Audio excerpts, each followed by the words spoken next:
Good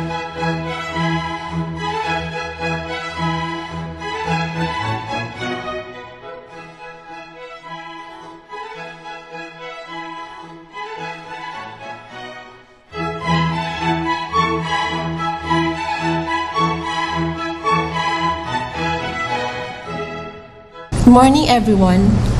Romantic period of British literature, which flourished at the latter part of 18th century to the early part of 19th century, is not just a typical period in literature, but I want to call it a revolution. It's not just a revolution in literature, but it's also accompanied by political and social revolution. During this time, England shifted from the original agricultural society towards a society that uses machines, which is the Industrial Revolution. Romantic period is a revolution against the massive effects and consequences of the Industrial Revolution, the intense labor, the takeover of machines over men, and the sufferings of children and women. And this period is also a revolution against rationalism and reason. Wordsworth's famous line, "The spontaneous overflow of our powerful feelings," is a reflection of the ideals of Romanticism, wherein imagination is the prime faculty of the mind. And mind, according to Coleridge, is not passive, but made in God's image. That's why, during this age, Romantics view man with limitless possibilities, and the poet as a creator, creating reality through the poem he writes.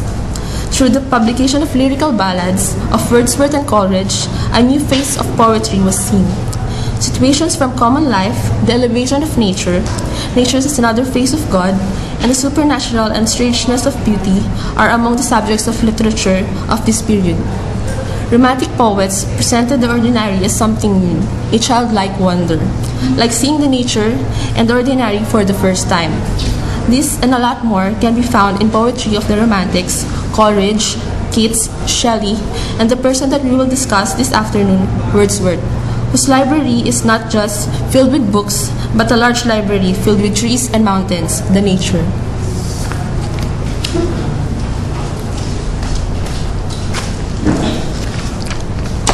William Wordsworth is known as one of the major Romantic poets of the English Romantic period. One of his famous works, the Preface to the Lyrical Ballads, served as the manifesto of the English Romantic period, though there were some objections to it. In the Preface, Wordsworth discusses what he sees as the elements of a new type of poetry. Here we can also see what was called the mantra of the Romantic period, which was, "Poetry is the spontaneous overflow of powerful feelings recollected in tranquility." His earlier work, prior to the Preface, was the Lyrical Ballads, which was a joint publication with Samuel Taylor Coleridge. Coleridge and Wordsworth were very close friends. At one time, they lived very close to each other, Wordsworth's house just being a few miles away from Coleridge's house. But they had disagreements when it came to style of writing poetry.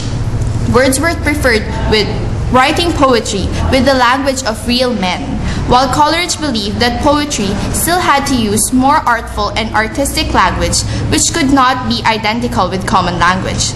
So, at one point, they parted ways and their relationship was broken.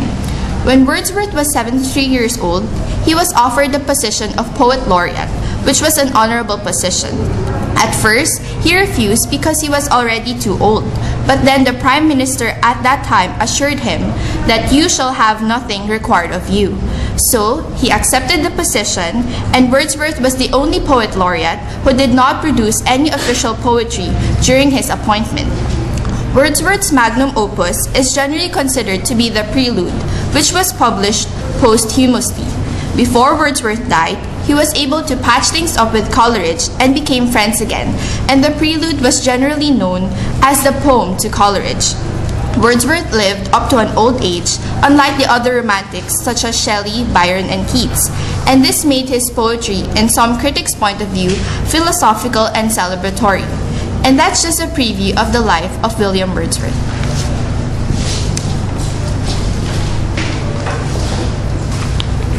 So Sarah talked about William Wordsworth, and she mentioned Coleridge while doing so. It's true that they had a fallout, although the preface to the Lyrical Ballads was written by William Wordsworth with Samuel Coleridge. So Samuel Coleridge is an English lyrical poet, critic, and philosopher who, along with William Wordsworth, started the English Romantic movement after they wrote the Lyrical Ballads. So although Coleridge's poetic achievement is small in quantity compared to Wordsworth, his metaphysical anxiety anticipated modern existentialism, and it has gained him a reputation as an authentic visionary. In fact, Shelley has called him a hooded eagle among blinking owls. So a brief background on Samuel Taylor Coleridge. He was born in Ottery, St. Mary, Devonshire, the son of the Reverend John Coleridge and Anne Bowdon, the daughter of a farmer. So at the time of his birth, Coleridge's father was already 53 years old and Anne, his second wife, was 45. So Coleridge was the youngest of 10 children and he was adored by his parents. So Coleridge described his childhood as full of fantasy. So he was a reader of Arabian Nights, Robinson Crusoe, Belisarius, etc. And this was actually an influence for his later works, as we can see in his greatest work, the Rime of the Ancient Mariner, which is a 625-line ballad that tells of a sailor who kills an albatross and for that crime against nature endures terrible punishments. Aside from this, he also has another poem called Kublai Khan, and a fact about, I'm not sure if it's a fact, but there's a story that goes that he was under the influence of opium when he wrote that, and so it leads to it was part of it's what influenced him to have such great vision when he wrote that poem. So Coleridge's collection, Poems on Various Subjects, was published in 1796, and in 1797 appeared Poems. In that same year, he began the publication of a short-lived liberal political periodical called The Watchman, and he formed a close friendship with Dorothy and William Wordsworth, one of the most fruitful creative relationships in English literature, despite their falling out later. So from it resulted Lyrical Ballads, which opened with Coleridge's Rime of the Ancient Mariner and ended with Wordsworth's Tintern Abbey. So one of my favorite lines in the Rime of the Ancient Mariner, and actually one of the most famous, I guess, would be, I'll read it. Day after day after day, we stopped nor breath nor motion, as idle as a painted ship upon a painted ocean. Water, water everywhere, and all the boards did shrink.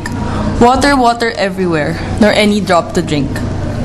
So that ends my introduction to Samuel Taylor Coleridge.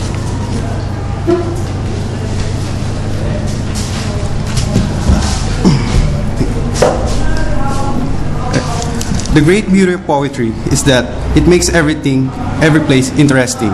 These were words John Keats said to his brother George in 1819. These words are true reflections of the character of one of the greatest English Romantic poets. Born in 1795, John Keats achieved his place beside Lord Byron and Percy Shelley, even though his works were not highly regarded during his lifetime. Despite this, he is said to be one of the key individuals in the second generation of the Romantic movement. How ironic that at times, the worth of a man's works is only realized after he has passed. Keats led a tragic life. Since birth, he was acquainted with the iniquities of life. He had no advantages like inherited wealth or being schooled in renowned institutions. One brother of his died of tuberculosis, and another left for America. He was not able to marry the woman he loved because he wasn't rich.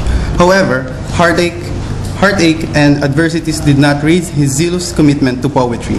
His poems highlight a very sensual and vivid style, and these works have immortalized him not only in the academe where his works are analyzed, but also to everyone who came across and loved his writing.